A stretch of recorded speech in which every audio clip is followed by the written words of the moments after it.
ঢাকা বিশ্ববিদ্যালয়, জাহাঙ্গীরনগর বিশ্ববিদ্যালয়, চট্টগ্রাম বিশ্ববিদ্যালয় শিবিরকে কি ভোট দেয় ছাত্ররা? সরি টু সে, এই তরুণদের দিয়ে দেশ পরিবর্তনের স্বপ্ন আমি দেখি না। 3 দশক ঢাকা বিশ্ববিদ্যালয়ের শিবির নিষিদ্ধ ছিল, সেই শিবির ঢাকা বিশ্ববিদ্যালয়ের ডাকসুর ভিপি, ডাকসুতে আপনার বিজয়ী হয়, আর আমাদের ছাত্ররা ভোট দেয়। তাহলে আমরা কি বাংলাদেশের কোন দিকে নিয়ে যাচ্ছি?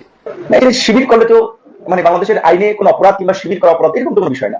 শিবির আপনার ধর্মীয় মূল্যবোধের আলোকে বাংলাদেশের একটা ছাত্র সংগঠন, এবং এই সংগঠনের নেতাকর্মীর বিরুদ্ধে কাউকে মার্ডার করা, টেন্ডারবাজি, ধর্ষণ, ক্যাম্পাস দখল, হল দখল, প্রতিপক্ষকে হামলা, এরকমের অভিযোগ কিন্তু নাই।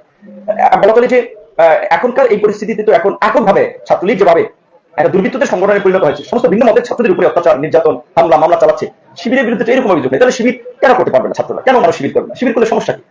এরকম শিবির দেশে প্রয়োজন, কারণ এরা জাতির জন্য কাজ করে, এরা মানুষের জন্য কাজ করে।